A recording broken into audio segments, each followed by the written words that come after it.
On a parlé la dernière fois des messages qui étaient adressés au roi.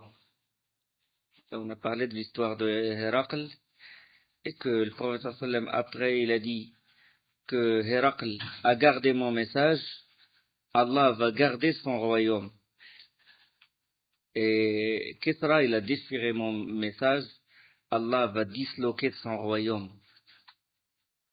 De même le Négus il a déchiré mon message, Allah va disloquer son royaume. Le Négus, c'est pas le premier Négus, c'est pas Ashama, rahimahullah, c'est pas celui qui est mort musulman, mais l'autre Négus qui l'a succédé.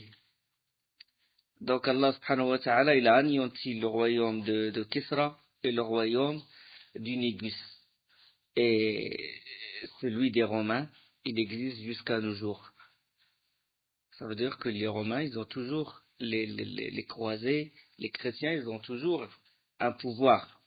Alors que celui de Kisra, il a été anéanti, carrément. Les Abyssins n'existent plus. Donc ça concernant, il a envoyé des messages pour propager la da'wah.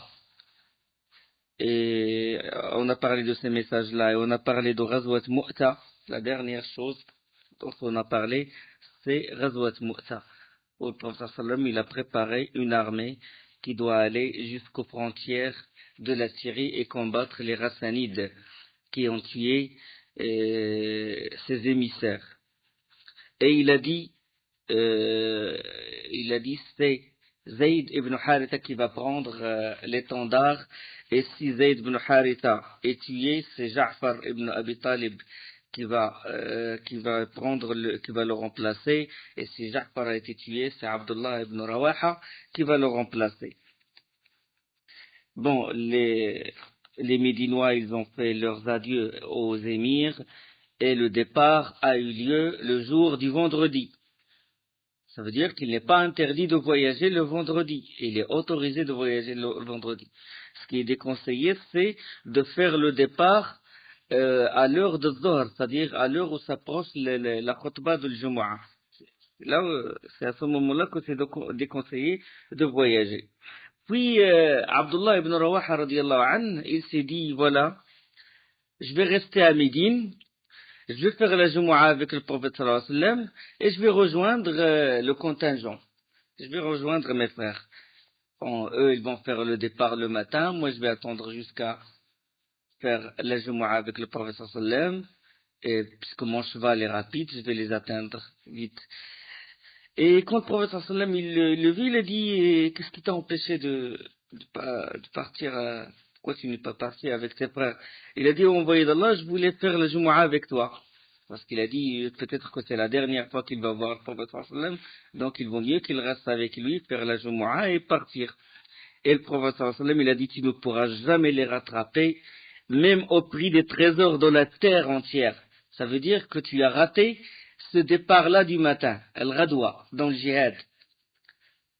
Ça veut dire que lui, même s'il dépense tout ce qui est sur terre, ils l'ont déjà devancé.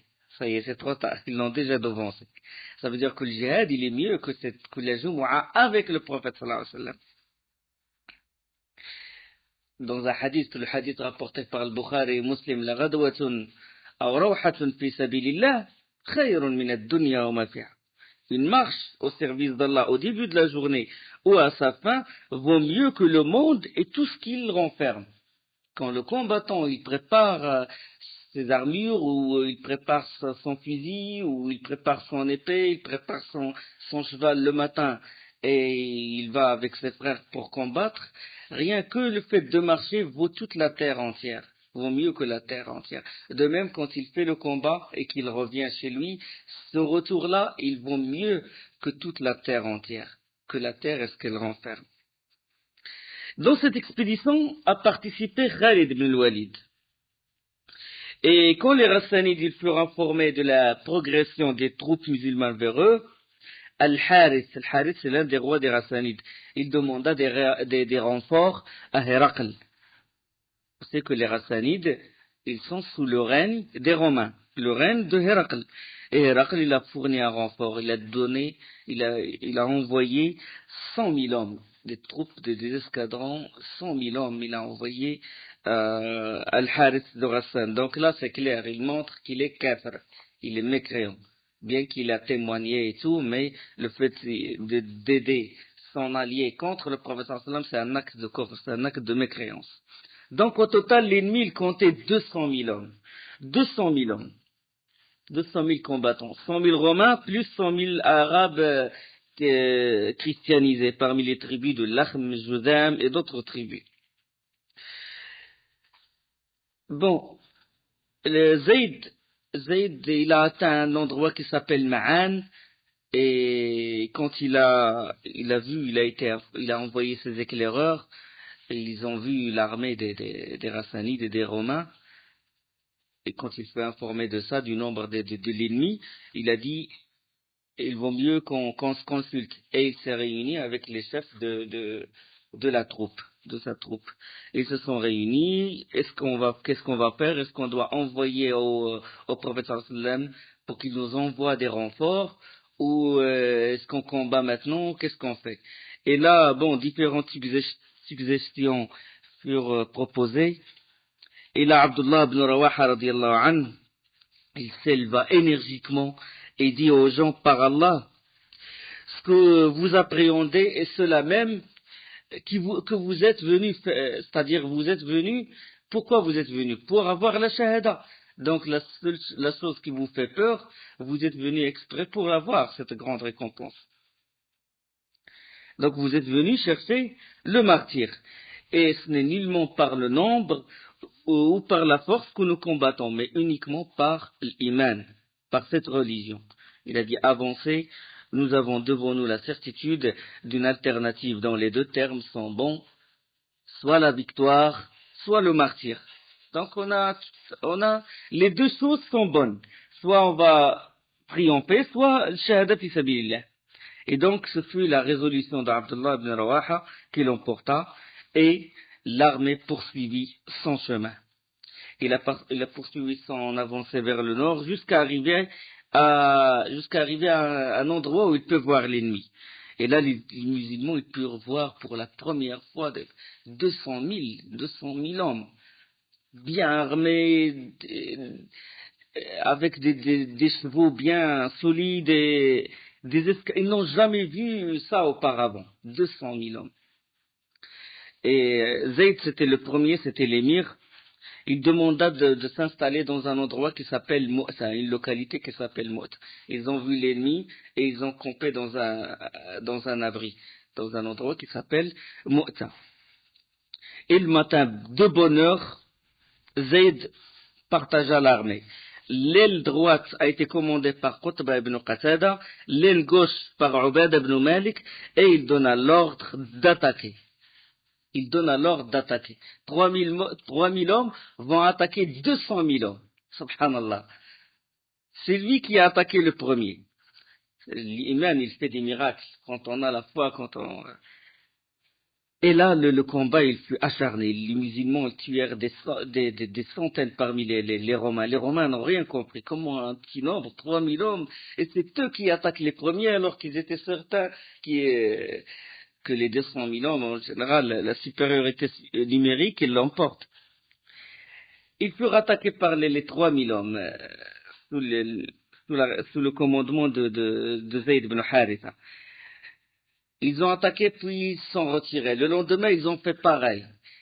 Le deuxième jour, troisième jour, 5 jours successifs, c'est les musulmans qui les attaquent et ils tuent et ils reviennent. Subhanallah. Et puis le 6e jour, les Romains ou les Rassanides ont décidé que c'est eux qui vont attaquer. Et ils ont attaqué les musulmans. Et le combat, il a fait rage. Et à cet instant, Allah subhanahu wa ta'ala, il replia pour le prophète sallallahu alayhi wa sallam l'espace qui séparait Mu'ta de Médine. En sorte qu'il eut la vision de ce qui s'est passé. Allah subhanahu wa ta'ala, il a montré tout ça au prophète sallallahu alayhi wa sallam. Satellite spécial, chaîne câblée spéciale. Le prophète sallallahu alayhi wa sallam, il voyait Zayd. Subhanallah, il voyait Zayd prenant l'étendard et combattre. Et puis il a appelé les gens.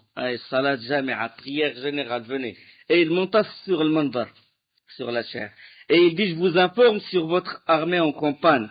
Ils ont rencontré l'ennemi. Zayd a pris l'étendard. Le professeur Sallam, il regarde et eux, ils ne voient rien, les compagnons. Et le professeur Sallam, il décrit ce qui se passe dans cette bataille. Il a dit, Zayd a pris l'étendard. Puis Zayd, il menait en ce moment ses hommes au combat et le combat s'acharna et Zayd reçut une série de blessures mortelles et finalement s'abattit sur le sol.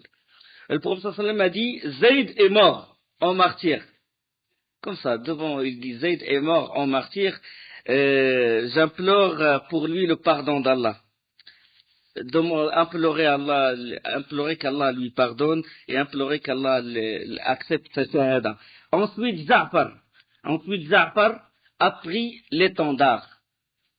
Ja'far, il rentra, il prit l'étendard, il rentra dans l'ennemi, il combattit en déclamant, en récitant des poèmes, il dit, Ya habbada al-jannata wa iqtirabuha, tayyibatan wa baridan sharabuha. والروم روم قد دنا عذابها كافرة بعيدة أنسابها علي إذ لاقيتها ضرابها. C'est le paradis si proche, heureux séjour, près des alterments, ici des Romains, génération au châtiment proche, mécréants et loin leurs alliés, je m'oblige au combat à les pourfendre. Hadith rapporté par Ibn Hisham. Il scandait ces vers-là et il combattait. Et quand il s'est retrouvé au milieu de l'ennemi, ça y est, il ne peut plus sortir. Il reçut beaucoup de blessures et il est serré, il est entouré des Rassanides, des Romains. Et il a reçu beaucoup de blessures quand il a su qu'il ne va plus s'en sortir. Il est descendu de son cheval et il tua son cheval. Il tua son cheval et ce fut le premier cheval tué dans une bataille. Ce fut le premier cheval traité ainsi dans une bataille, c'est-à-dire que le cavalier, il descend, il tue son cheval. Bon, les savants, ils ont autorisé ça. C'est-à-dire que si tu as un bon cheval, si l'émir il a un très bon cheval, il ne veut pas que les koufars, l'ennemi, bénéficient de ce cheval-là, il le tue.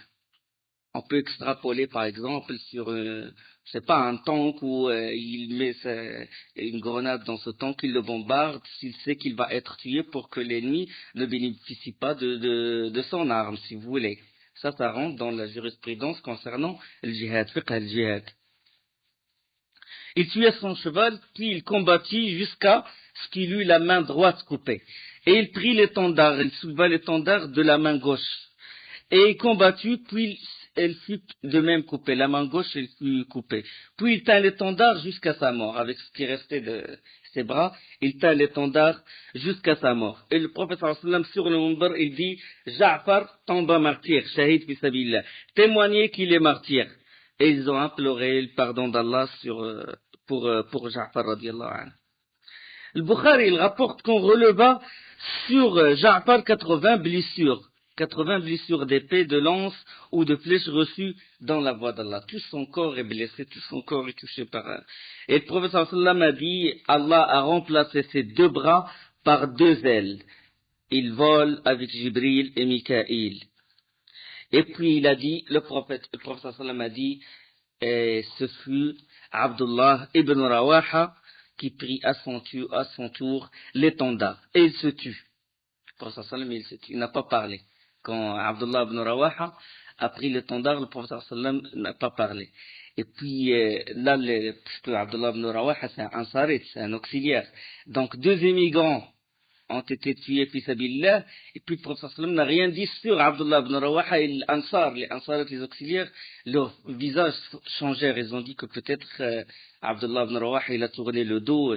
Pourquoi le prophète sallam s'est tué? Parce que Abdullah ibn Rawaha a eu un moment d'hésitation. Il a eu un moment d'hésitation. Et puis il commence à s'encourager, il a dit, il a récité un poème, il a dit, Aqsamtu ya nafsi لتنزلن أو لتكرهن إن أجلب الناس وشد الرن ما لي أراك تكرهين الجنة قد طالما كنت مطمئنة هل أنت إلا نطفة في شنة أقسمت يا نفسي لتنزلن. Toi mon âme tu avanceras, je le jure, tu avanceras où je te contrains. De toutes les parts ou de toutes parts les gens crient, retiennent leur frayeur. Te verrai-je quant à toi refuser le paradis? Bien long fut donc ton plaisir ces jours, n'es-tu pas seulement qu'une goutte dans une outre usée?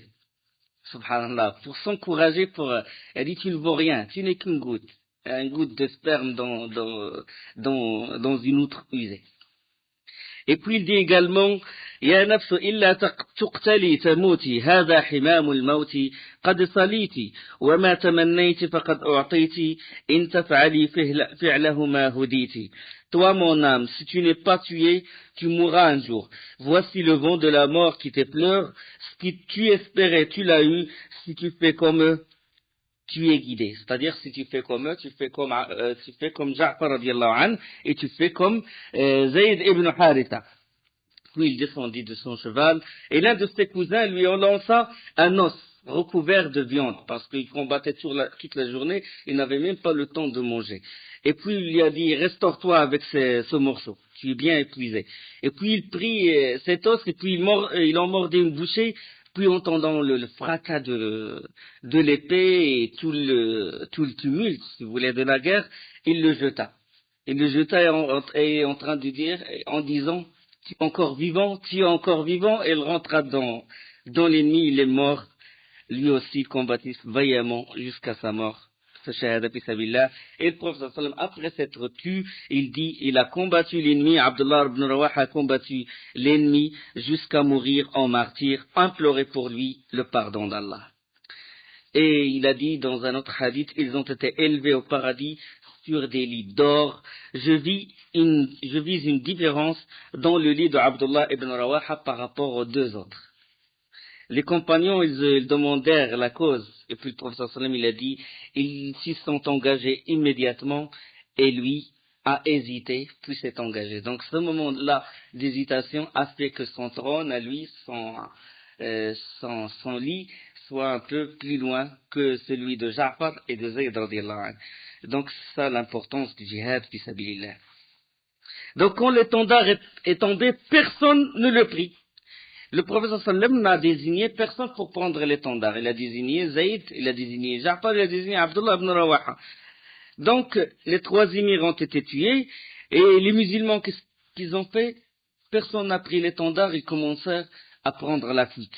Le nombre très important de l'ennemi. Abu Rafi' radiallahu anhu, il disait, ça y est, c'est une vraie défaite. Ce que je vois devant moi, c'est une vraie défaite. Tout le monde fuit, les musulmans, et dit, je ne vois pas deux personnes ensemble.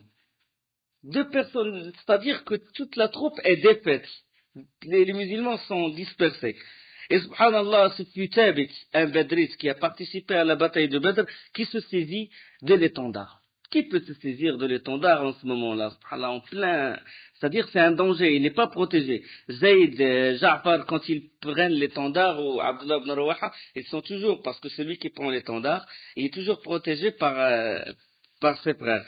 Là, au moment où tout le monde se disperse, lui, il se saisit il s'est mis en danger et il a pris l'étendard. Et puis, les musulmans commencèrent à se réunir autour de cet étendard-là. Et le premier à l'avoir rejoint, ce fut Khalid ibn al-Walid, radiallahu anhu. Et puis Thabit harangua les combattants, et il dit, assemblée de musulmans, entendez-vous sur un homme. C'est-à-dire, choisissez un homme parmi vous. Et ils ont dit, c'est toi Thabit, c'est toi le premier qui a pris l'étendard. Il a dit, je ne puis accepter. Et puis ils se sont mis d'accord sur Khalid ibn al-Walid, radiallahu anhu. Le hadith, il est rapporté par l'imam Ahmed. Dans une autre version, Khalid commença par refuser cet honneur. Il a refusé, et puis Thabit, il a dit, je ne l'ai pris que pour toi. Il a dit, maintenant, ce n'est plus une question de courtoisie, que je sois un badri, soit un immigrant. C'est une question de quoi? De compétence. Khalid, ils l'ont connu, il vient de se convertir, même pas 4 mois. Et pourtant, ils ont dit, c'est toi qui vas être l'émir. Pourquoi? C'est une question, c'est pas d'ancienneté dans la religion, c'est une question de compétence. C'est un homme compétent dans la guerre. Donc, il faut donner la responsabilité à celui qui la mérite. Khalid leva l'étendard. Et ceux qui ont pris la fuite, ils sont retournés, et puis il regroupa d'une vitesse, d'un grand responsable, d'un grand guerrier, il regroupa les combattants, et il resserra les rangs, il distribua les responsabilités d'une vitesse, et puis il attaqua de nouveau. Et l'ennemi, il fut stupéfait. Comment ça se fait qu'une troupe défaite, il se réunit d'une telle vitesse? Ça, c'est l'éminence de Khalid, radiallahu anhu. Et il attaqua, ils tuèrent plusieurs parmi l'ennemi, et le prophète sallallahu alayhi wa sallam, il a dit, ensuite prit l'étendard, un glaive parmi les glaives d'Allah, Khalid ibn al-Walid. Oh Allah, donne-lui la victoire. Et là, alors, là, le combat, il fut acharné. Et la victoire des Romains, il s'est transformée en défaite. Puis, la veille du dernier jour de Mou'ta, Khalid ibn al-Walid, il prépara un plan.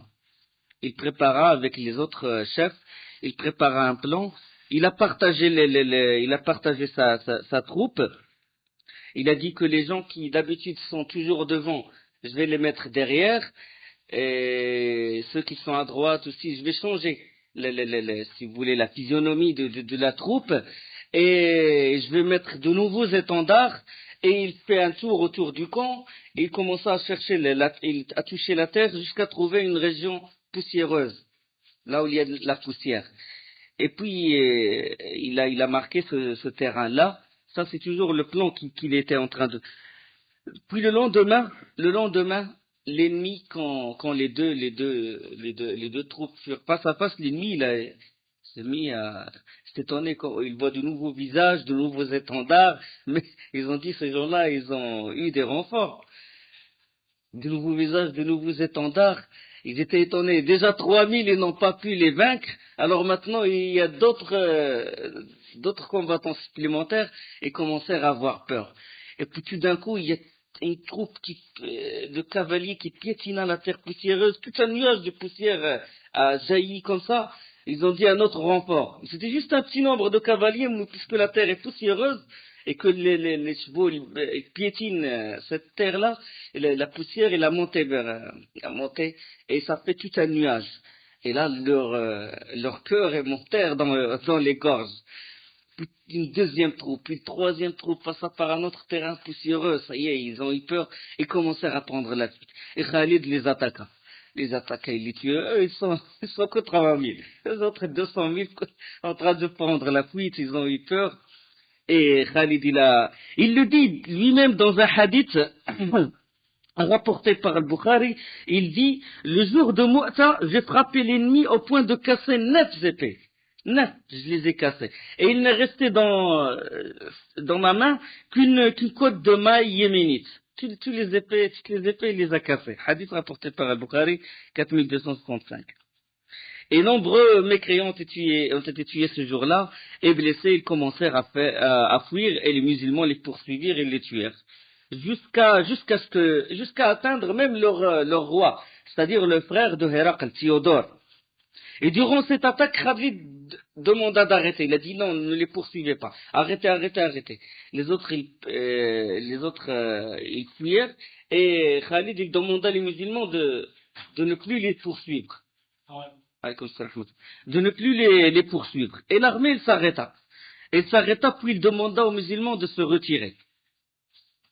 Puis l'ennemi, il s'arrêta. Lui aussi, il a dit comment. Là, c'est une autre tactique. Il va nous mettre dans une embuscade, il se retire. Leur chef, Théodore, il a dit arrêtez. Il ne faut pas il ne faut pas s'avancer parce qu'ils vont nous mettre c'est un piège. Et Khalid, il se retirait jusqu'à une certaine distance. Il a dit, allez, on retourne à Médine. Il a dit, on veut un retrait sans dégâts, parce qu'ils sont plus nombreux quand même. Et en plus, on n'est pas dans notre terre. On n'est pas sur notre terre. Là, on avance vers les Romains. Ils peuvent avoir des renforts, ils peuvent nous encercler. Donc, et ce fut certains savants, certains spécialistes des maras et des djihad, ils ont dit que c'est le premier retrait en histoire où il n'y a pas eu de victimes. C'est-à-dire, en général, quand une armée, il se retire, toujours il laisse des séquelles. Toujours elle perd des hommes. Elle perd des hommes. Parce que le retrait, c'est dangereux de se retirer. Mais lui, il a réussi à faire ce retrait-là sans perdre des hommes. Et là, l'information parvint à Médine, mais elle parvint à modifier. Les gens de Médine, ils ont eu la nouvelle que Khalid, il s'est retiré par peur. Il a fui dans le sentier d'Allah, ça veut dire qu'il a tourné le dos. Et Khalid et toute la troupe, ils furent accueillis par les jets de pierre, les femmes, ils leur jetaient de pierre, les enfants. Farartum fi sabilillah, vous avez fui dans la voie d'Allah, vous avez fui dans la voie d'Allah, au point que des compagnons, ils n'ont pas réussi de rentrer chez eux. Un des compagnons raconte, il dit, j'étais blessé, fatigué, j'ai voulu rentrer chez moi, la porte était fermée, ma femme, il n'a pas voulu m'ouvrir la porte, il a dit, tu n'es pas un homme, tu n'es pas un moujahid, tu as fui dans le sentier d'Allah, tu ne vaux rien. Il a pas laissé rentrer, il a dit, retourne. Et ce fut le prophète sallallahu alayhi wa sallam qui réagit, il réunit les gens, il a dit, ce ne sont pas des fouillards. Ce ne sont pas des fouillards, mais plutôt ceux qui se replient pour attaquer de nouveau. Ce sont ceux qui se replient pour attaquer de nouveau. ليسوا الفرار ولكن الكرار. الله سبحانه وتعالى dit يا أيها الذين آمنوا إذا لقيتم الذين كفروا زحفا فلا تولوهم الأدبار ومن يولهم يومئذ دبره فقد باء بغضب من الله يا أيها الذين آمنوا إذا لقيتم الذين كفروا زحفا فلا تولوهم الأدبار ومن يولهم يومئذ دبره إلا متحرفا لقتال أو متحيزا إلى فئة فقد باء بغضب من الله ومأواه جهنم وبئس المصير. Ô vous qui croyez, quand vous rencontrez en ordre de bataille les mécréants, ne leur tournez point le dos. Quiconque ce jour-là leur tourne le dos, à moins que ce soit par tactique de combat ou pour rallier un autre groupe, celui-là encourt la colère d'Allah et son refuge sera l'enfer, et quelle mauvaise destination. Ça c'est dans Surat Al-Anfal. Le prophète sallallahu alayhi wa sallam, il a dit, moi je suis l'autre groupe de tout croyant. Ana fi'atu kulli mu'min. Hein? Ça veut dire, à moins, Allah subhanahu wa ta'ala dit, à moins que ce soit par tactique de combat ou pour rallier un autre groupe. Le prophète sallallahu alayhi wa sallam, il a dit, moi je suis l'autre groupe. Ça veut dire qu'ils n'ont pas tourné le dos. Et finalement, ce n'est pas une défaite, c'est une victoire. Parce qu'ils ont eu beaucoup de butin. Il y a beaucoup de hadiths qui rapportent qu'ils ont eu beaucoup de butin. Et que le prophète sallallahu alayhi wa sallam, quand il a dit l'un des glaives d'Allah, l'un des glaives après l'étendard, qui est Khalid bin al-Walid, il a dit que Allah va le triompher. Dans un autre hadith, il dit Allah va le triompher. Et donc, Khalid, il a triomphé finalement. Il a jeté la peur dans le cœur des kuffars, et en même temps il a tué plusieurs, et c'est juste une minorité des musulmans qui ont été tués. Il n'y a pas beaucoup de victimes parmi les musulmans. Ils ont eu beaucoup parmi le butin, il y avait des chevaux avec des selles en or, et il y avait beaucoup de butin qu'ils ont ramené. Et donc le prophète sallam, déjà avant, quand il leur a informé avant que la troupe n'arrive, parce que ça y est, il a été déjà informé que Zayd a été tué, que Ja'far a été tué, que Abdullah ibn Rawaha a été tué. Directement, il sortit de la mosquée et il partit voir Asma bint Umays, la femme de Ja'far, radiyallahu anha, l'épouse. Et il lui dit, amène-moi les fils de Ja'far. Et le prophète sallam les serra contre lui et les embrassa, et il les sentit, et ses yeux, ils se mouillèrent de larmes. Et il lui dit, Asma radiyallahu anha, il lui dit, envoyé d'Allah, toi qui m'es plus cher que mon père et que ma mère, pourquoi pleures-tu? As-tu reçu des nouvelles de Ja'far? As-tu reçu quelque chose, des nouvelles de Ja'far et ses compagnons? Et le prophète sallam a dit oui. Ils ont été aujourd'hui frappés et ils sont tombés. Hadith rapporté par Ibn Ishaq. Et là, Asma, il n'a pas pu supporter le choc, et il poussa un cri de lamentation, parce qu'il a beaucoup souffert avec Ja'far radiyallahu anhu. Il a émigré avec lui en Abyssinie, et puis de l'Abyssinie, il a souffert en Abyssinie, puis de l'Abyssinie, il est revenu à Médine, et puis, c'est-à-dire, il a beaucoup souffert avec son mari Ja'far. Il n'a pas pu supporter, et il y avait des femmes qui accoururent vers elle, pour la consoler. Et là, le professeur sallam revint chez lui et demanda à sa famille, à sa femme, Aïcha, de préparer à manger pour la famille de Ja'far. Il a dit, leur chagrin les tient trop occupés pour qu'ils puissent prendre soin d'eux-mêmes. Hadith rapporté par Ahmed Tirmidhi ou Ibn Majah. Donc, c'est de la sunna que quand il y a un mort, c'est pas la famille du mort qui prépare le repas, parce que elle est occupée par le mort. Donc il est chagriné, ils sont touchés, ils sont préoccupés par ce mort-là. Donc c'est les voisins normalement qui doivent préparer le repas pour la famille du mort. Et puis le prophète sallam, il envoya à femme pour les déconseiller de se lamenter. Et il invoqua Allah pour la famille de Ja'far. Il a dit, je suis leur allié ici-bas et dans le delà. Après 3 jours, il a dit, ça y est, ne pleurez plus sur mon frère. Après aujourd'hui, hadith rapporté par Ahmed, il a dit, ça y est, 3 jours, il n'est plus permis de pleurer. Et là, bon, il y a beaucoup de leçons à tirer, parmi lesquelles le mérite des 3 émirs, Zayd, Ja'far, Ibn Rawaha, la consécration de la tradition de faire des adieux à ceux qui entreprennent un voyage. Par exemple, quand quelqu'un fait un voyage, la famille et tout, il fait les adieux à cette personne. Ça, c'est une bonne tradition, c'est une bonne chose, confirmée par l'islam. Le rappel d'une vérité par Abdullah ibn Rawaha, selon laquelle les musulmans, ils ne combattent pas leur ennemi par le nombre, mais par l'iman, la foi. D'accord? Par l'iman.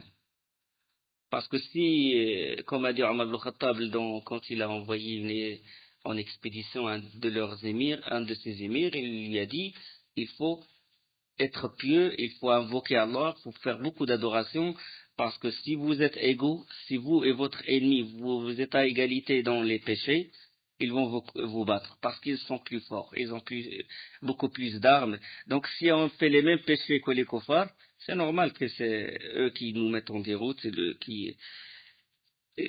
qui ont le dessus. Comme ce qui se passe maintenant.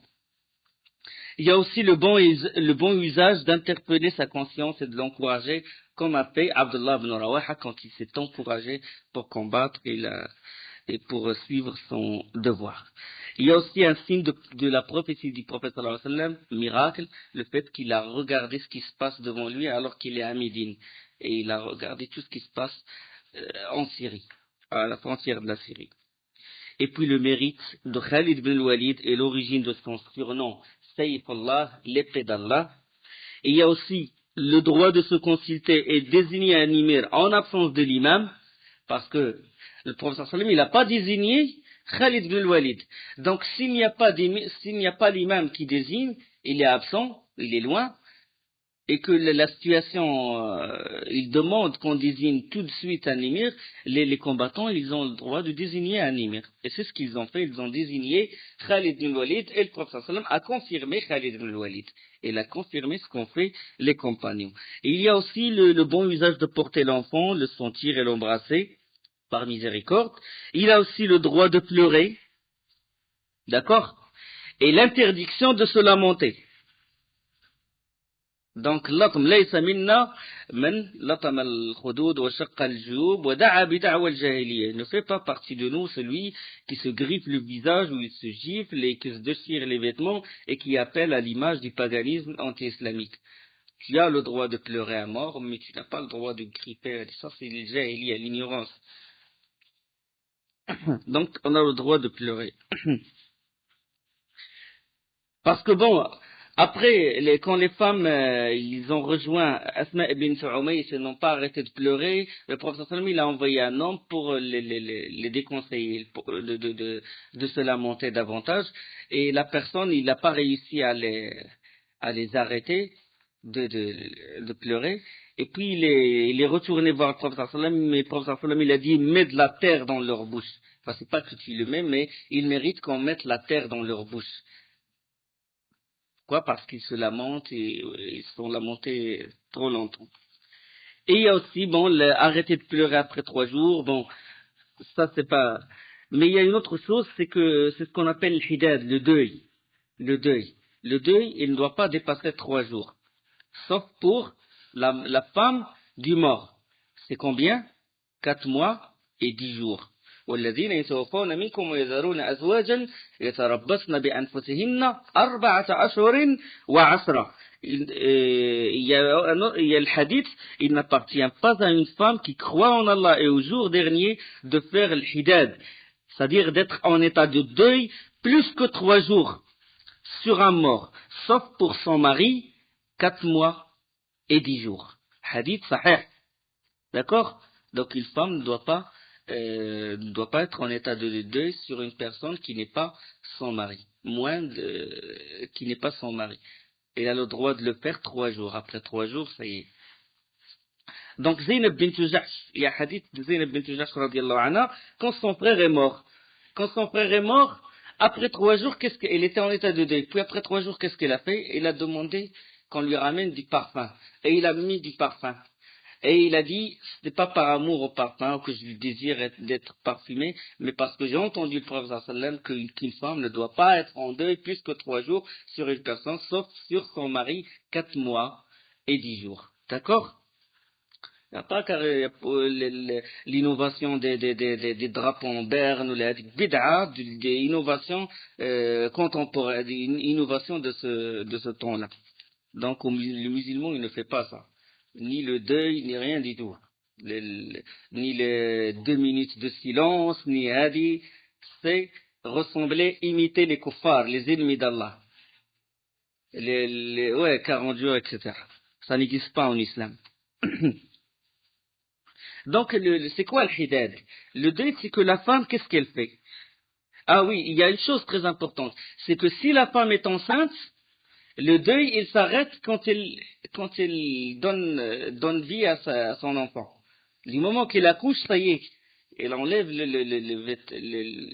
vêtement de deuil, même si c'est une période qui est avant 4 mois. Ça veut dire, comme l'exemple d'une femme qui s'appelle Sabi'a al-Aslamiyya, elle, son mari est mort, et quelques jours après, il a accouché. Et le prophète sallam lui a donné le droit d'enlever le vêtement de deuil. D'accord? Et tout ce qui concerne la femme endeuillée. C'est-à-dire que la femme qui fait le hidad, il n'a pas le droit de toucher au parfum, il n'a pas le droit de... Tout ce qui attire la femme à son mari, il ne doit pas le faire. Le khal, le maquillage, il ne doit pas faire ça. Un vêtement qui est attirant, non. D'accord? Des savons parfumés, non. Il a le droit de se laver, il a le droit de se regarder dans un miroir, mais il n'a pas de sortir en cas de nécessité majeure. D'accord? En cas de nécessité majeure. Ça, c'est les règles, quelques règles de l'hidad, du deuil. Donc ça, c'est les leçons qu'on a pu tirer de cette bataille. Juste après, cette bataille s'appelle Ghazwat Mu'ta. Juste après, il a eu lieu Ghazwat Zat al-Salasil. Ghazwat Zat al-Salasil, c'est un Jumada 12e, le mois de Jumada Thaniya, à l'année 8 de l'Hégire. C'est que Quda'a et Bali, c'est des tribus. Quand ils ont constaté que les musulmans se sont retirés lors de la bataille de Mu'ta, ils se massèrent à la frontière syrienne. Et ils ont voulu préparer une armée. Ils ont voulu aller jusqu'à chez les Romains, demander des renforts et combattre le prophète sallallahu alayhi wa sallam. Ils ont dit, bon, les compagnons du prophète sallallahu alayhi wa sallam, ils se sont retirés durant cette bataille, ça veut dire qu'ils sont faibles, ils sont en état de faiblesse. Donc nous, on profite de l'occasion. Et le prophète sallallahu alayhi wa sallam, il a désigné, il convoqua Amr ibn al-As. Il convoqua Amr ibn al-As et directement. Pourquoi? Parce qu'il faut qu'il réagisse vite avant que l'alliance ne s'effectue entre les gens de Quda'a et les Rassanides et les Romains. Donc il a voulu casser cette alliance, si vous voulez. Il a voulu casser cette alliance. C'est-à-dire il a voulu envoyer une armée, comme ça il punit Quda'a, il punit Bali, comme ça ils ne participeront pas, comme ça ils n'arriveront pas à avoir les renforts des Rassanides, à avoir les renforts, si vous voulez, il veut leur barrer le chemin. Il a voulu leur barrer le chemin. Et il appela Amr ibn al-As. Amr ibn al-As, il vient de se convertir. Sauf l'éminence, l'intelligence du prophète sallallahu alayhi wa sallam. Il a confirmé Khalid ibn Walid alors qu'il vient de se convertir. Et là, il appelle Amr ibn al-As alors qu'il vient lui aussi de se convertir. Et il l'appela. Il a dit, prépare-toi. Prépare ton cheval, prépare tes armées, tes armes et tout, et viens me voir. Et alors là, quand Amr ibn al-As arriva, il trouva le prophète sallallahu alayhi wa sallam en train de faire ses ablutions. Et le prophète sallallahu alayhi wa sallam lui dit, je vais te mettre au commandement d'une armée. Allah te protégera et tu auras beaucoup de butin. tu auras beaucoup de butin. Je te donnerai une bonne part. C'est-à-dire, tu vas commander une armée, Allah va te protéger, tu auras une bonne part de ce butin-là. Et là, Amr ibn al-As, il a dit, je n'ai pas embrassé l'islam pour l'argent. Je me suis soumis par amour à Allah. Je me suis soumis par amour à l'islam. Et pour être en compagnie de l'envoyé d'Allah. Et le prophète sallallahu alayhi wa sallam a dit, Amr, l'argent qui vient d'une acquisition pure mérite d'être dans des mains pures. نعم المال الصالح للرجل الصالح. Quand un homme est pieux, même s'il est riche, il a beaucoup du moment que la personne est pieuse, s'il a beaucoup d'argent, c'est bien, parce qu'il va donner le mot, il va aider, il va construire des mosquées, des écoles, il va financer le jihad fi sabilillah, il va faire beaucoup de choses. Donc, نعم المال الصالح للرجل الصالح. L'argent qui vient d'une acquisition pure, il mérite d'être entre des mains pures. Hadith rapporté par Ibn Hibban, 2277, par Imam Ahmed, et dans le Bukhari, dans Al-Adab al-Mufrad. C'est pas dans Sahih, mais dans un autre livre. Et alors là, il le désigna pour aller combattre Quda'a, la tribu de Quda'a, et sous le commandement de Amr, figure qui? Abu Bakr. Sous le commandement de Amr ibn al-As figure Omar ibn al-Khattab. Sous le commandement de Amr ibn al-As qui vient de se convertir, il figure Saad ibn Abi Waqqas. Les têtes des musulmans sont derrière lui. Lui, les miens. Pourquoi le professeur sallam l'a désigné? Parce qu'il connaît sa valeur. Il sait qu'il est très rusé. On a parlé de cette histoire quand les Quraysh l'ont envoyé comme émissaire en Égypte. Comment il a su bien parler en Égypte. Et alors, Amr, à la faveur de marches nocturnes et de bivouac dans des lieux retirés, Amr, il sut éviter d'attirer l'attention et atteignir Quda'a. Il marchait la nuit et le jour il se cachait pour ne pas que Quda'a soit au courant de leur avancée. Parce que si jamais ils sont au courant, ils vont se précipiter vers les Romains, vers les Rassanides, demander des renforts. Donc lui, il a voulu les brusquer. Et là, il arriva à un endroit un point d'eau qui s'appelle Jud'an, et qui se trouve dans une région qui s'appelle Salasil. Et c'est pour ça qu'on appelle cette rasoir la rasoir de Salasil. Il envoyait des éclaireurs pour l'informer de ce qui se passe chez Quda'a, la tribu de Quda'a. Et les éclaireurs l'informèrent. Il envoya Rafi' ibn Makit al-Juhani. Il envoya Rafi'. Et Rafi' lui a dit qu'il y a beaucoup de monde, il y a beaucoup de combattants dans la tribu de Quda'a. Ils préparaient leurs armes. Et là, Amr ibn al-As, qu'est-ce qu'il a fait? Il a envoyé Rafi' ibn Makit, il l'a envoyé au prophète sallallahu alayhi wa sallam. Il lui demanda des renforts. Il n'était que 300 hommes. Il a demandé des renforts. Alors immédiatement, un contingent supplémentaire de 200 hommes se mit en route sous le commandement de qui? De Abu Ubaida ibn al-Jarrah. L'un des meilleurs combattants, l'un des grands combattants parmi les compagnons du prophète sallallahu alayhi wa sallam. Et l'un des plus intimes, c'est-à-dire l'un des plus proches du prophète sallallahu alayhi wa sallam. Et on a parlé de son mérite lors de la bataille de Badr. Et Abu Ubaid ibn al-Jarrah, quand il arriva, Amr ibn al-As, le nouveau converti, a dit à Ubaida, c'est moi votre émir. Il a dit, c'est moi l'émir de tout le monde. Toi, tu n'es qu'un auxiliaire, tu viens m'épauler. Et là, certains compagnons, ils n'ont pas accepté la réaction de Amr ibn al-As. Ils ont dit, écoute, lui, c'est l'émir des émigrants, il est un émir sur les émigrants, et toi, tu es un émir sur tes compagnons. Il a dit non. Il a dit, vous êtes pour moi une force auxiliaire. C'est moi l'émir, c'est moi qui dirige. Et alors là, Abu Ubaida, elle a dit, la dernière chose que m'avait dite le prophète sallallahu alayhi wa sallam, que m'avait commandé l'envoyé d'Allah, c'est de veiller à ce qu'il y ait une parfaite coopération et qu'aucun désaccord ne s'élève entre les deux contingents. Abu Ubaida, radiyallahu anhu, il a dit, la dernière chose que m'avait recommandé l'envoyé d'Allah, c'est de veiller à ce qu'il y ait une parfaite coopération et qu'aucun désaccord ne s'élève entre les deux contingents. Et plutôt que de risquer que tu puisses me désobéir, par Allah, c'est moi qui t'obéirai. Et je suis derrière toi. Donc c'est Amr ibn al-As maintenant qui est l'émir des grands compagnons. Il est l'émir de Abu Bakr, il est l'émir sur Abu Bakr, il est l'émir sur Omar, il est l'émir sur Abu Ubaida, il est l'émir sur Sa'd ibn Abi Waqqas, les grands compagnons. Et puis la veille de l'attaque, il faisait très froid. On sait que le froid du désert, il est très intense. Il faisait très froid. Et là, certains compagnons commencèrent à ramasser le bois pour faire du feu. Et il leur a interdit de faire le feu. Il a dit, personne n'allume un feu. Et certains compagnons se plaignirent auprès de qui? Auprès de Abu Bakr. Ils ont dit, ça va pas, avec le froid, on va mourir de froid si on reste. Et Abu Bakr est allé voir Amr ibn al-As. Et Amr ibn al-As lui a dit, par Allah, si quelqu'un allume quelques feux, je vais le jeter dedans. Il faut m'obéir, je suis votre émir.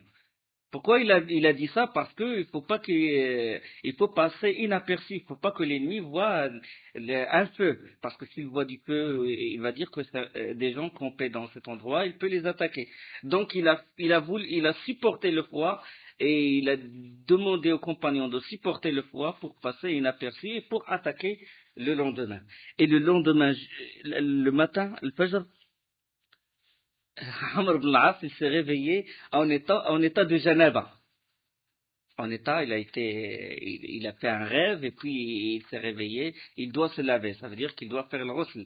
Mais puisqu'il fait très froid, il n'a fait que laver ses parties et faire tayammum.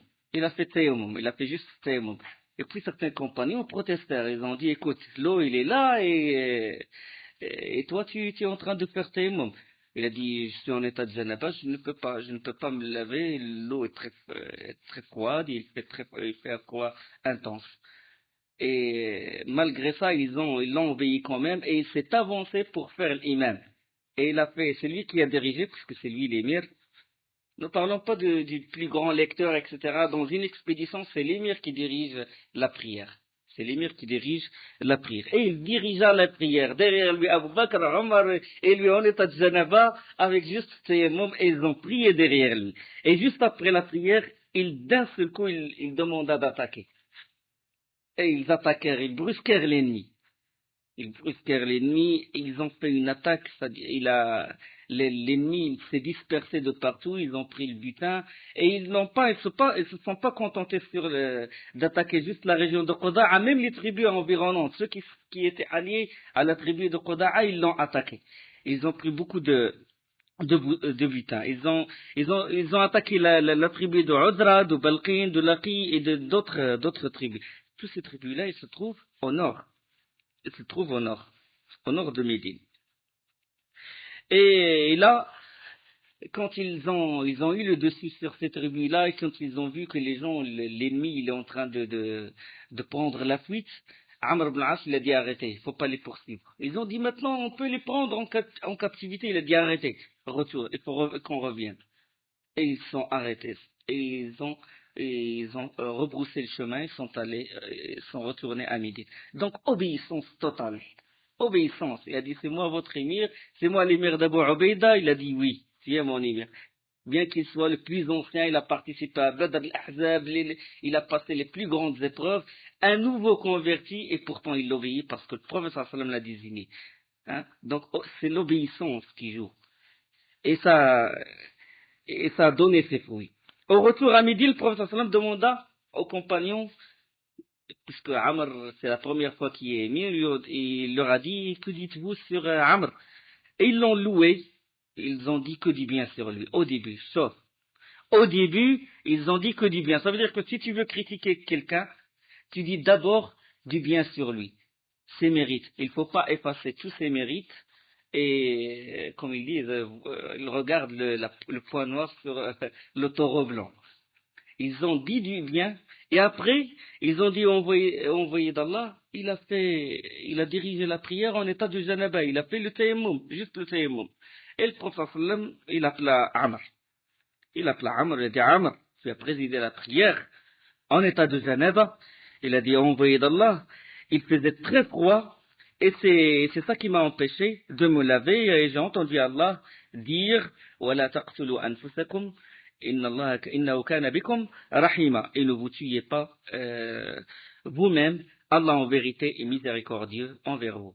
J'ai peur, il a dit, j'ai peur que si je me lave, si avec l'eau froide, je risque de mourir. Et le prophète sallam, il a souri. Ça veut dire quoi, il a souri? Le sourire, ça veut dire quoi? C'est une confirmation. Parce que la sunna du prophète sallam, c'est des actes, des paroles et des confirmations. Quand il se met en colère, ça veut dire qu'il n'accepte pas telle chose. Quand il sourit, ça veut dire qu'il accepte. Donc le sourire.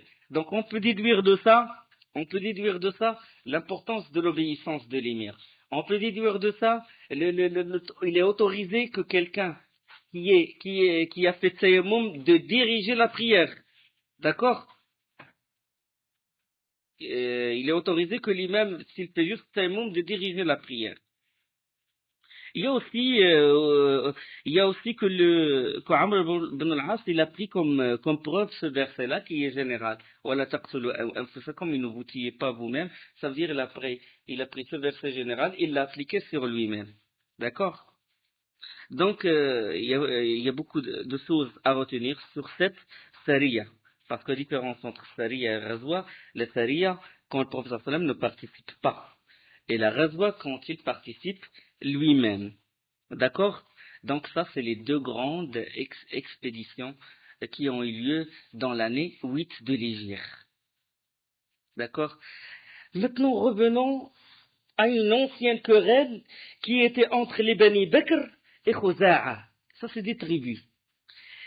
Il y avait des vieilles querelles. À chaque fois que les Bani Bakr se trouvent à côté de Médine, Khuza'a, c'est près de la mer Rouge.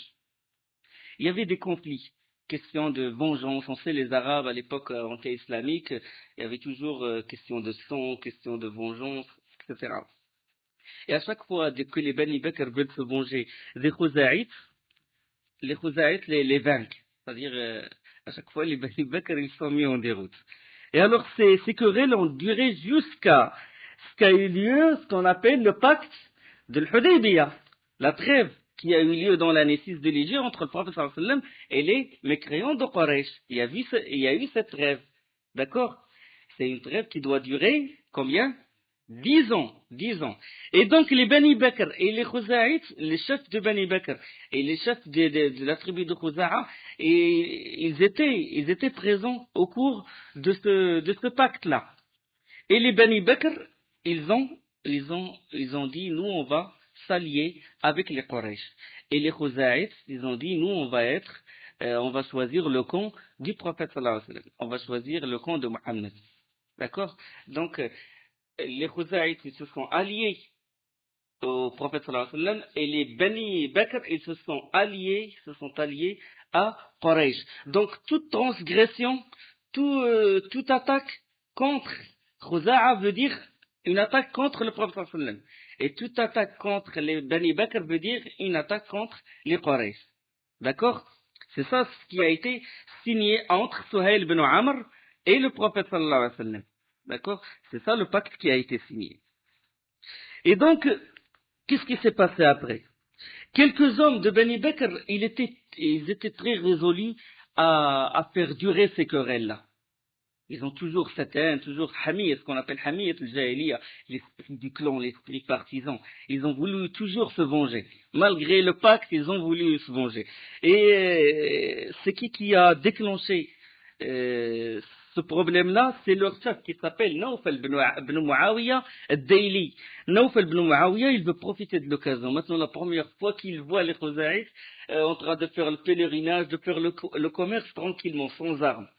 D'habitude, toujours, ils portent, chaque clan, il se méfie de l'autre clan. Après la trêve, les Khuzaïtes, ils font leur pèlerinage tranquillement, ils font leur commerce tranquillement, sans qu'il y ait un problème avec les Bani Bakr.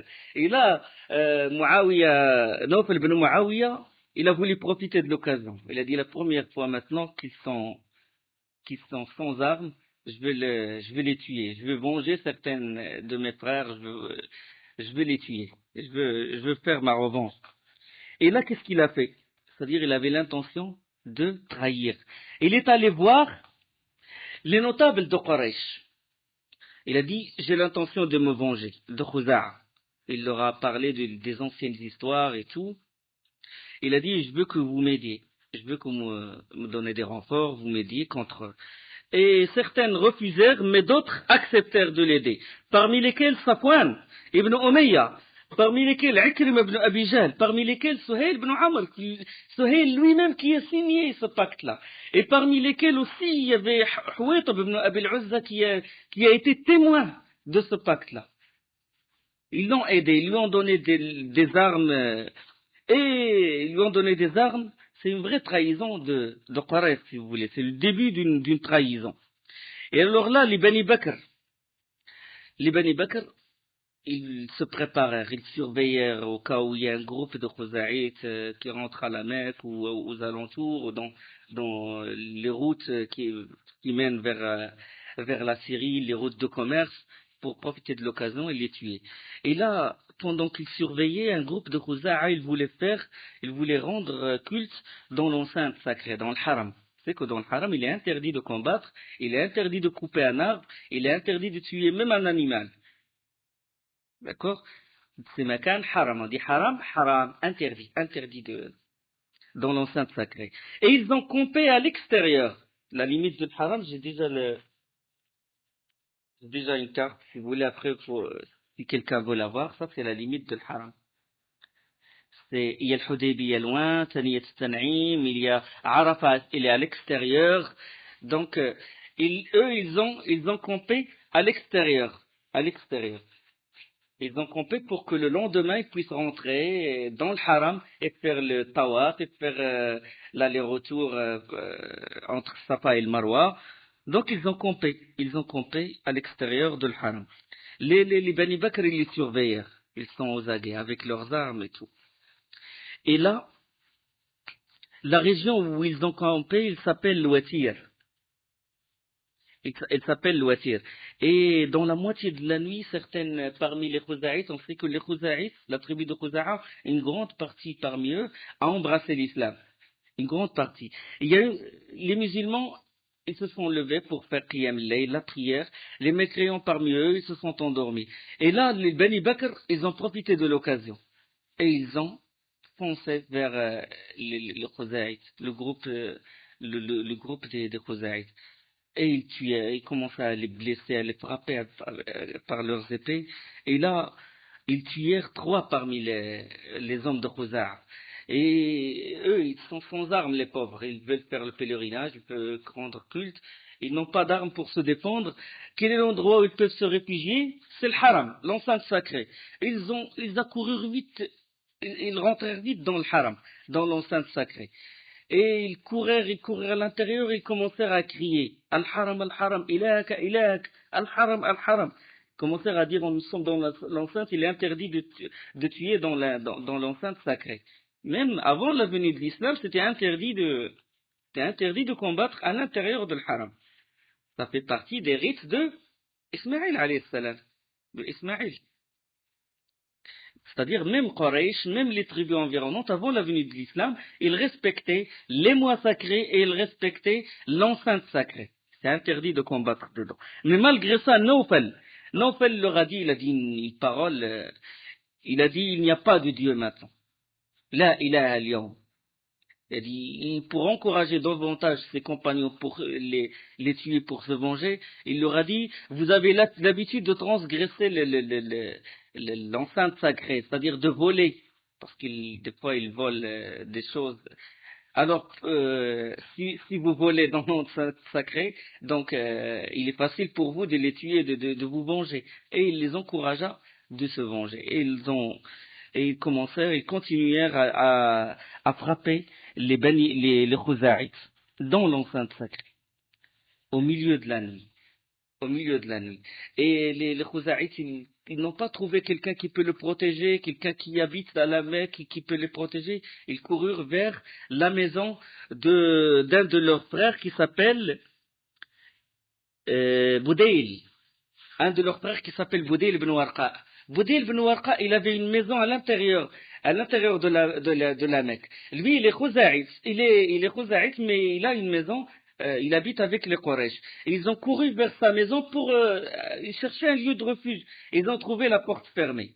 Ils ont trouvé la porte fermée et les Bani Bakr continuèrent à les tuer et certaines Qurayshites, ils se sont dissimulés au milieu des combattants, parmi lesquels Suhail ibn Amr, Ikrim ibn Abi Jahl. Des Qurayshites, ils ont participé avec les Bani Bakr pour tuer les Bani Khuza'a. Et ils ont tué 23 hommes près de cette maison. 23 victimes. C'est une vraie transgression, c'est une vraie trahison. Ils ont trahi le prophète sallallahu alayhi wa sallam et ils ont transgressé la sha'air Allah, ça veut dire les rites d'Allah subhanahu wa ta'ala. Dans l'enceinte sacrée, ils tuent des gens. Donc c'est une vraie trahison. Et là, ceux qui s'étaient dissimulés, avant le lever du jour, ils se sont retirés pour passer inaperçus. Et là, les Khuzaïtes, ils se réunirent. En catastrophe, ils ont fait une réunion. Et puis, ils ont dit la première chose, avant de tout préparer maintenant, il faut qu'on envoie un émissaire vers le prophète, vers Mohammed. On lui dit, voilà ce qu'ont fait les Bani Bakr, voilà ce qu'ont fait les Quraysh. Et ils envoyèrent Amr ibn Salim. Ils envoyèrent Amr ibn Salim. Amr pensa directement vers Médine. Il ne s'arrête que pour se reposer. Nuit et jour, il courait. Nuit et jour, jusqu'à arriver à Médine. Et là, il rentra dans la mosquée, se trouve le prophète sallam. Il le trouva, puis il commença à scander des vers de poèmes. Il a raconté toute l'histoire dans un poème. Toute l'histoire. Il a dit, bon, je vais prendre certains vers. Parce que c'est un peu difficile à traduire. Il a dit, Ya Rabbi inni nashidun Muhammada, hilf abina wa abihi al-atlada. Seigneur, je conjure par ton droit Muhammad. Je lui rappelle l'alliance antique entre son père et le nôtre. Il y a une autre alliance avant celle de Hudaybiyah, a eu lieu entre Qusay ibn Kilab, entre les Bani Khuza'a et les parents du prophète sallallahu alayhi wa sallam. Il y a eu une alliance entre Khuza'a et Abd al-Muttalib. C'est une ancienne alliance. Il a dit dans le premier vers, Ya Rabbi inni nashidu Muhammada, hilfa abina wa abihi al-atlada, qad kuntum walada, wa kunna walida, sammata aslamna, falam nanzi' yada. Vous êtes nos descendants et nous étions vos ancêtres.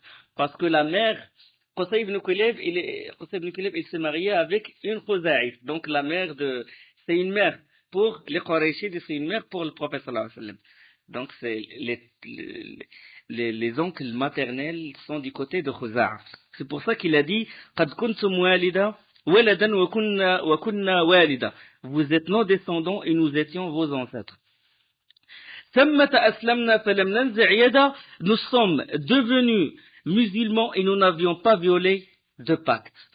فانصر رسول الله نصرا أعتدى وادع عباد الله يأتوا مددا فيهم رسول الله قد تجردا النسي من خسف فيما خسفا وجهه تربدا في فيلق كالبحر يجري مزبدا أن قريشا أخلفوك الموعد. Dans ce vers, il a dit que Quraysh, ils ont rompu le pacte. ونقضوا ميثاقك المؤكدا. Ils ont violé le pacte. وزعموا أن لست أدعو أحدا فهم أذل وأقل عددا. Ils sont faibles et ils sont en nombre plus faible, ils sont minoritaires. قد جعلوا لي بكداء مرصدا. Ça veut dire dans un endroit qui s'appelle Kada, ils ont surveillé les Khuzaïtes jusqu'à les tuer. هم بيتونا بالوتير هجدا. Ça veut dire quand on était dans le Watir, ils nous ont attaqués.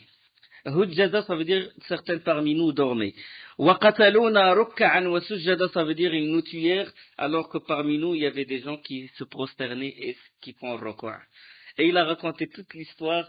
Le prophète sallam a compris quand il a récité ces vers-là. Le prophète sallam a compris et il a dit Nusart ya Amr ibn Salim, tu seras secouru. Et le prophète sallam, tellement il était en colère, il frappait ses cuisses. Comment il osait transgresser, comment il osait rompre le pacte et en même temps transgresser un lieu sacré, les règles d'un lieu sacré. Et il s'est mis en colère à cause de ce qu'ont fait les Quraysh et les Bani Bakr. Le hadith il est rapporté par Ibn Ishaq et le Bayhaqi. Donc les différentes versions, les unes renforcent les autres, ce qui fait que cette version est authentique. Dans l'intervalle, les Mécois étaient devenus fort inquiets des conséquences que pourraient entraîner les derniers événements. Maintenant, qu'est-ce qu'ils vont faire? Est-ce qu'ils les ont vus? Maintenant, ils se sont mis dans une situation grave. Et qu'est-ce qu'ils ont fait? Ils se sont réunis dans la maison de Nadwa. C'est une maison consacrée dans les consultations. Et là, qu'est-ce qu'ils ont dit? Qu'est-ce qu'on va faire? Est-ce qu'on va laisser les Bani Bakr se débrouiller tout seuls? Là, on va tomber dans un problème, c'est que personne ne va s'allier avec nous plus tard. Ça veut dire que on s'est allié avec eux, puis après on les a trompés. Ou qu'est-ce qu'on va faire? On va les aider, ou on va être avec eux. Là, c'est un autre problème. Mohammed va nous combattre. Ça veut dire qu'on a clairement rompu le pacte. Et commencer à se consulter jusqu'à ce que Abu Sufyan leur dit, il y a une chose. Il vaut mieux renouveler le pacte. On se dirige vers la Médine et on va renouveler le pacte. Comme ça, si on renouvelle le pacte et que Mohammed il est informé de la rupture de l'ancien pacte, il ne peut rien faire. Ça y est, il a déjà signé un nouveau pacte, il ne peut rien faire.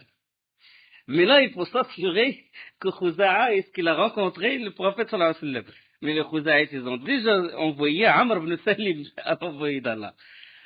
Là, ils ne sont pas sûrs. Il faut s'assurer, est-ce que vraiment il y a des hommes parmi les Khuzaïtes qui ont rejoint Médine et qui ont informé le prophète sallallahu alayhi wa sallam de ce qui s'est passé. Donc, c'est la seule solution qu'ils peuvent faire. Maintenant, c'est essayer d'aller voir le prophète sallallahu alayhi wa sallam et de renouveler le pacte. Et ils envoyèrent Abu Sufyan. Entre-temps, déjà, après l'envoi de Amr ibn Salim, une délégation s'est préparée et 2 jours plus tard, ce fut cette délégation de Khuza'a qui rencontra le prophète sallallahu alayhi wa sallam. Ils lui ont fait le récit de tout ce qui s'est passé et le prophète sallallahu alayhi wa sallam, sur l'intelligence du prophète sallallahu alayhi wa sallam, il a dit, quand vous retournez chez vous, dispersez-vous. Quand vous quittez Médine, dispersez-vous. Chacun, il prend une voie. On ne sait jamais, vous allez croiser les Qurayshides et ils vont dire, quand ils vont vous voir ensemble, ils vont se dire, ça y est, c'est une délégation qui a été, ces gens-là, ils reviennent de Médine. Ils vont se méfier, ils peuvent demander l'aide d'autres tribus. Donc, il vaut mieux que vous dispersez. Et ils se sont dispersés. Dans cette délégation, figure Boudayl ibn Warqa. Boudayl ibn Warqa, le Khuza'ite. Et lui, avec certains de ses compagnons, ils ont pris la route principale. La route principale, les autres, ils ont pris d'autres routes. Et à mi-chemin, ils rencontrèrent Abu Sufyan. Boudayl, il croisa Abu Sufyan. Et Abu Sufyan se dirigeait vers Médine. Et puis Abu Sufyan lui a dit, de quel côté viens-tu? Il a demandé à Boudayl.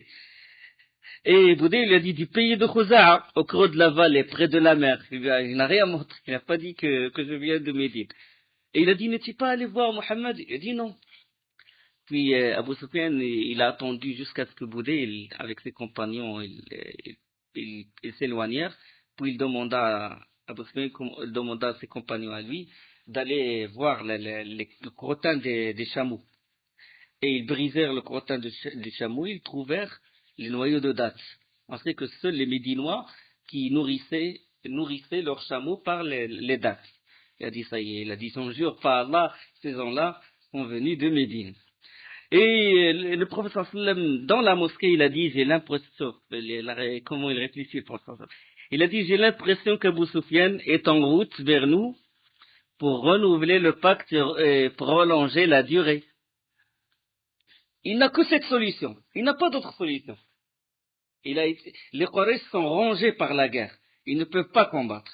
Ils ont rompu le pacte. La seule chose, c'est de venir renouveler le pacte. Mais ça, il faut beaucoup de choses. Il faut déjà que le prophète il faut que les Khuzaïtes, mais maintenant les Khuzaïtes ont déjà informé le prophète.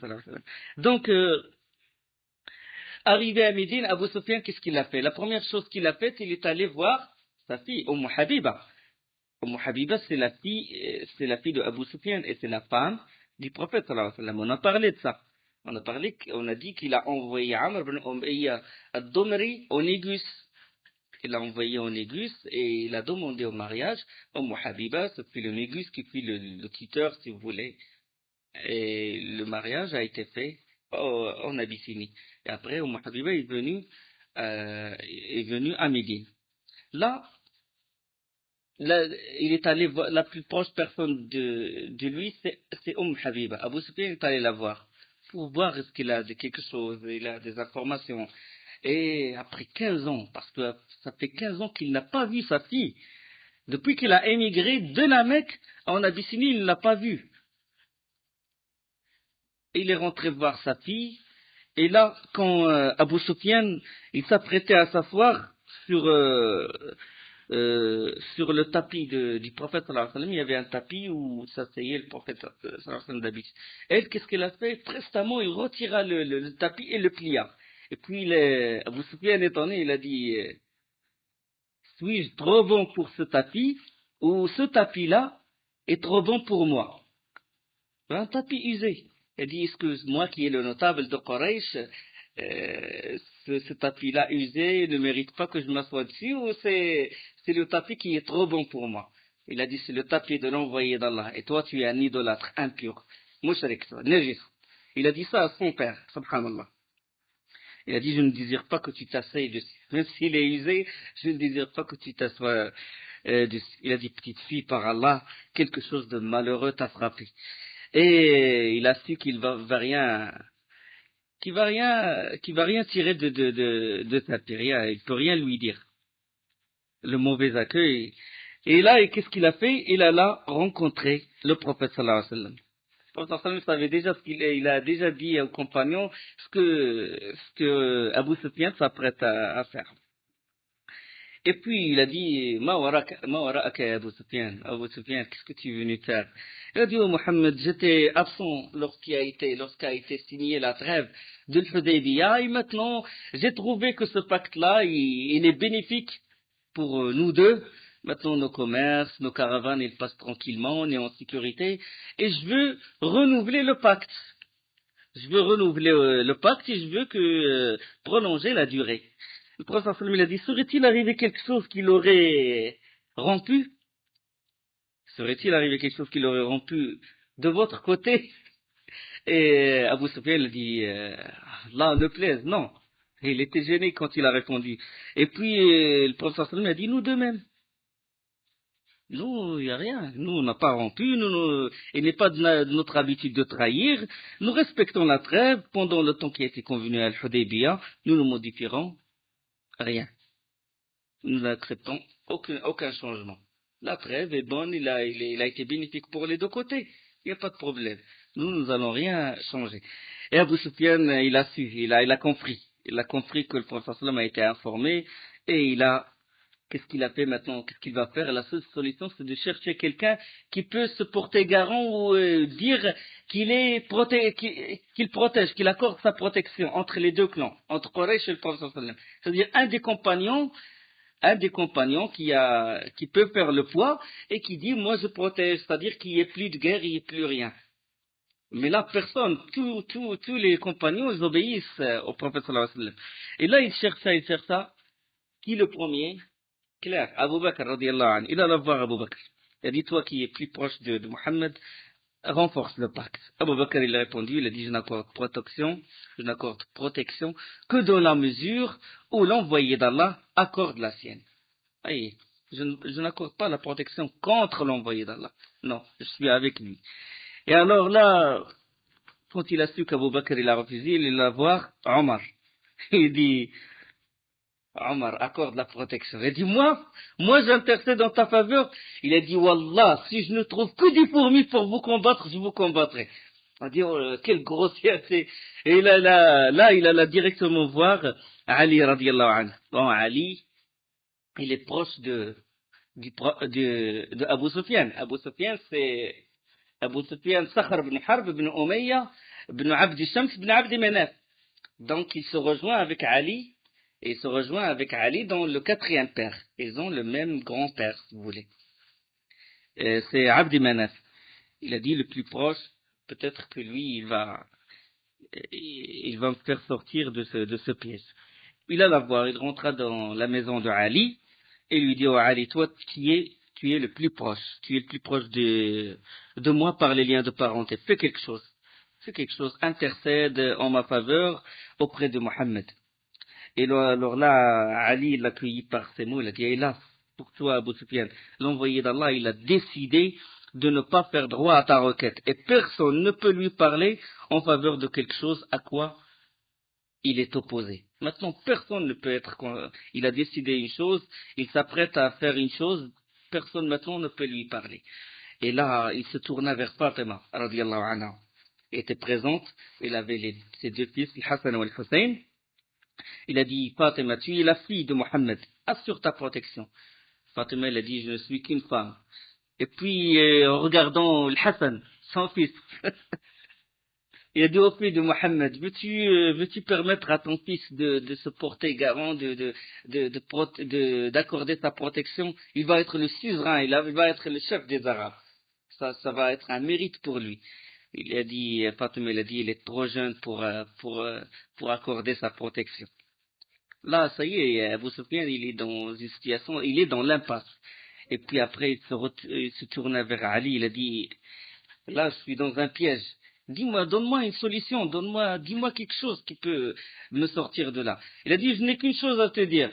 C'est que toi, tu accordes ta protection. Tu sors et tu dis, moi, moi, j'accorde ma protection, c'est moi qui va être, qui va accorder ma protection, qui va intercéder en faveur de Quraysh, pour qu'il n'y ait pas de combat. Sors, toi, et dis-le. Il a dit, ça va me servir à quelque chose si je dis ça? Il a dit non. Mais c'est la seule solution. Et Abu Sufyan est sorti de chez Ali, radiallahu anhu, et il cria, aux gens, je suis Abu Sufyan, je suis la tête de Quraysh, le chef de la Mecque, j'accorde ma protection. J'intercède en faveur des gens de Quraysh pour qu'il n'y ait plus de combat. Et je ne pense pas que quelqu'un désavouera ma protection. Les gens l'écoutent et s'intéressent même pas à lui. Il est rentré voir le prophète sallallahu alayhi wa sallam et il dit, oh Mohammed, j'ai protégé entre les gens, j'ai accordé ma protection parmi les gens. Et je ne crois pas que quelqu'un va désavouer ma protection. Et le prophète sallallahu alayhi wa sallam n'a pas répondu, il n'a pas dit que si on va désavouer, on va renier ta protection, on va être contre toi, tu es notre ennemi. Il n'a pas dit ça. Il a dit, c'est une parole que tu as dite. Ce n'est qu'une parole. C'est toi qui penses ça. Ça veut dire que d'autres peuvent penser autre chose. Mais c'est une réponse sage. Il a dit, c'est toi qui dis ça. Vous vous souvenez, il regagna la Mecque et il rendit compte de sa démarche à Quraysh. Il dit, voilà ce que Ali m'a dit. Il dit, Wallah, Ali n'a fait que de se moquer de toi. Toi, tu te portes garant, toi qui es leur ennemi, tu te portes garant. Ali n'a fait que se moquer de toi. Et là, puis le prophète sallallahu alayhi wa sallam, il rentra chez Aïcha radiallahu anha. Il lui demanda de préparer les provisions, tout ce qui va lui servir pour la ghazwa, pour le combat. Préparer ses armures, préparer sa tenue de combat, préparer la nourriture. Et il lui a dit, je vais combattre la Mecque. Je vais rentrer à la Mecque. Il a dit, c'est un secret, ne le dis à personne. Le prophète sallam est sorti de chez lui et Abu Bakr rentre directement chez sa fille Aïcha. Et il la trouva très occupée en train de trier le blé, en train de préparer des armes d'un côté, autre. Il lui a dit, qu'est-ce qui se passe? Il n'a pas répondu. Il a dit, l'envoyé d'Allah, il prépare une bataille et il n'a pas répondu. Ah, peut-être qu'il va combattre les Romains après les derniers événements avec les Rassanides. Ah, et ça, il n'a pas répondu. C'est Najd qu'il veut alors. Pas de réponse. C'est Quraysh. Pas de réponse. Jusqu'à ce que le prophète sallallahu alayhi wa sallam rentra, puis Abu Bakr, il lui a dit, envoyé d'Allah, le prophète sallallahu alayhi wa sallam, quand il est rentré, Abu Bakr, il s'adressa à lui. Sauf le secret, la femme, comment il garde le secret. On dit que les femmes ne gardent pas de secret, et ils prennent l'exemple de Aïcha radiyallahu anha. Il a dit, secret, c'est secret, c'est clair et net. Et le prophète sallam rentra, et puis Abu Bakr lui demanda, il dit, envoyé d'Allah, veux-tu aller en expédition? Il a dit oui. Veux-tu qu'on se prépare, nous aussi? Le prophète sallam, il a dit oui. Tu veux combattre Ben el-Asfar, ça veut dire les Romains? Il a dit non. Najd, alors, tu veux combattre? Il a dit non. Tu veux combattre Quraysh? Il a dit oui. Puis il a dit, envoyé d'Allah, ne devons-nous pas attendre que le temps de la trêve soit écoulé, parce que la trêve c'est 10 ans. Il a dit à Abu Bakr, ils ont trahi, ils ont rompu le pacte. Et il lui dit de garder le secret. Il a dit, on va marcher sur la Mecque, on va attaquer la Mecque, mais il faut garder le secret. Il dit seulement aux gens de se préparer. Tout le monde doit se préparer, mais ne dit pas qu'on va combattre Quraysh. Et le prophète sallam il envoya aux autres tribus musulmanes de se préparer à cette campagne. Et toute Médine fut remplie de combattants. 7500 hommes. 7500 hommes. Et le prophète sallam donna l'ordre de ne laisser personne sortir de Médine.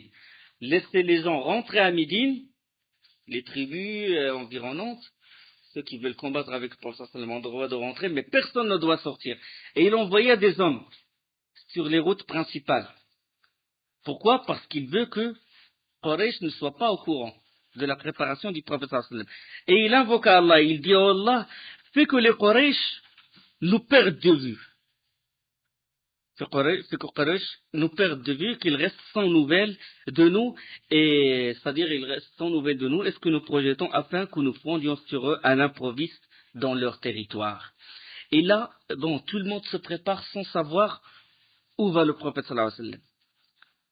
Ils envoyèrent même Ka'b ibn Malik, l'un des grands poètes. Et Ka'b ibn Malik s'approcha du prophète sallallahu alayhi wa sallam, il commença à réciter des vers de poèmes dans lesquels il lui pose la question où on va combattre. Et le prophète sallallahu alayhi wa sallam n'a fait que sourire, il n'a pas répondu. Et là, une minorité, sauf les grands compagnons, sont au courant. Mais ils gardaient le secret. Mais là, un des compagnons qui s'appelle Hatib ibn Balta'a, Hatib ibn Balta'a a su que le prophète sallallahu alayhi wa sallam s'apprêtait à marcher sur la Mecque. Et il avait des enfants à la Mecque, il avait de la famille à la Mecque. Il a pensé à ses enfants, rester à la Mecque sans protection. Et là, qu'est-ce qu'il a fait? Il avait adressé une lettre à une femme. Il avait adressé à une femme de Muzayna, de la tribu de Muzayna. Et cette femme, il se rendait d'habitude à la Mecque. Et il lui a donné la lettre comme quoi le prophète sallam va attaquer la Mecque. C'est une trahison, si vous voulez, une trahison militaire. Il a donné cette lettre-là. Mais là, le prophète sallam, il en fut informé par la révélation. Il fut informé que Hatib ibn Balta'a, il a écrit la lettre, il l'a donnée à cette femme. Et il appela directement les deux hommes qu'il appelle dans Zubayr ibn al-Awwam et Ali ibn Abi Talib, les deux hommes, toujours dans les choses qui se passent comme ça à l'improviste, c'était Ali radiallahu anhu et Zubayr ibn al-Awwam. Il les appela. Il a dit, il faut partir jusqu'à un endroit qui s'appelle Rawdat Khar, un endroit à l'extérieur de Médine. Il a dit, vous allez trouver une femme. Il a une lettre. Ramenez-moi cette lettre. Et là, Zubayr ibn al-Awwam radiallahu anhu et Ali pensèrent vers cet endroit et puis ils trouvèrent cette femme. Ils fouillèrent ses bagages, ils n'ont pas trouvé de lettre. Puis Ali lui a dit, le prophète sallam ne ment jamais.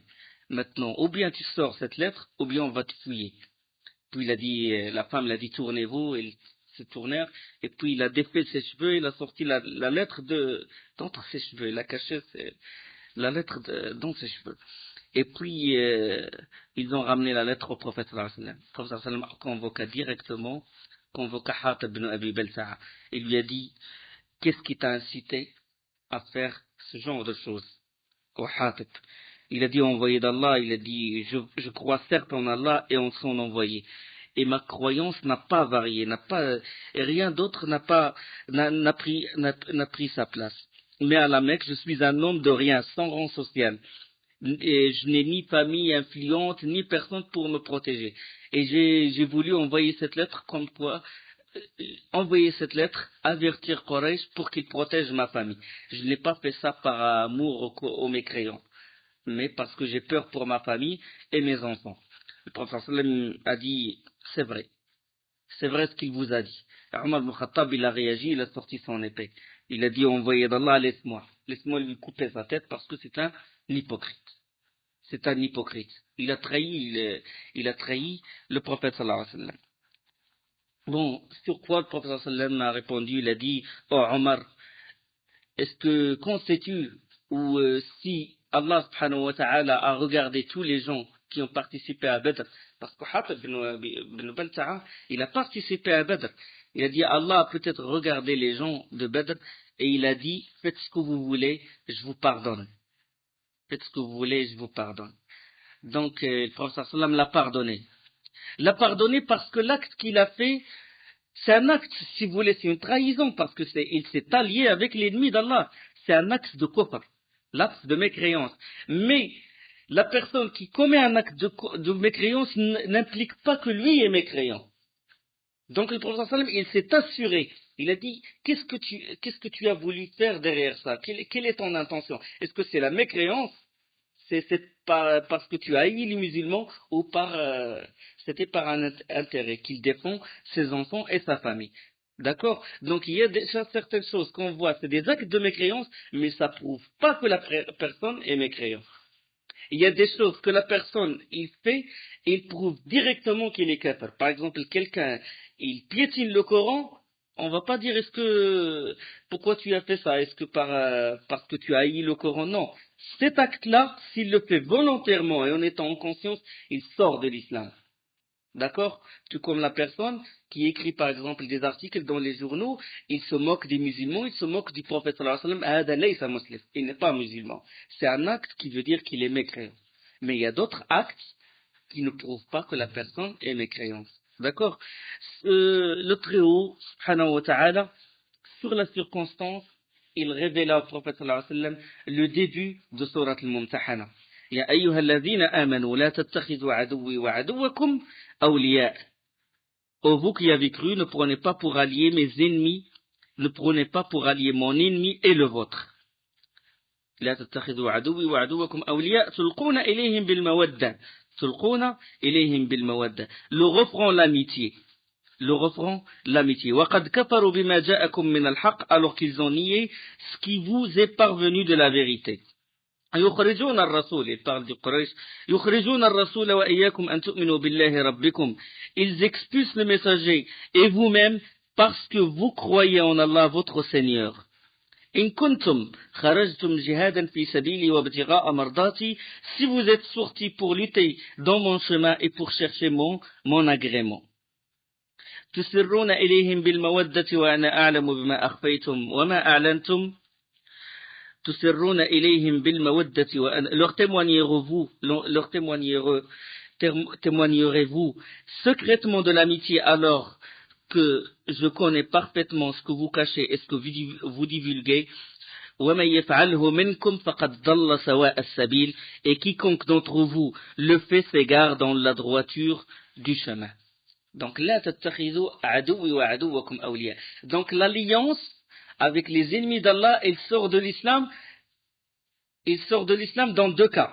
Si par amour, celui qui aime les ennemis d'Allah, il aime leur mode de vie, il aime leurs adorations, il aime ce qu'ils font, il aime le christianisme falsifié, ou le judaïsme, ou le bouddhisme, ou il aime ce qu'ils font, il sort de l'islam, l'amour. Ou bien il fait un acte qui prouve sa mécréance. Ça veut dire il les aide, il les finance contre les musulmans. Il écrit des articles, il écrit des livres. Il se moque de l'islam. Il dit que ça nous retourne 14 siècles en arrière, que c'est du sous-développement. Hada, il n'est pas un musulman, même s'il témoigne, même s'il dit La ilaha illallah Muhammadur Rasulullah, parce qu'il a rompu La ilaha illallah Muhammadur Rasulullah par son acte. D'accord? Il l'a rompu par l'acte. Wa subhanakallah bihamdik. أشهد أن لا إله إلا أنت أستغفرك وأتوب إليك.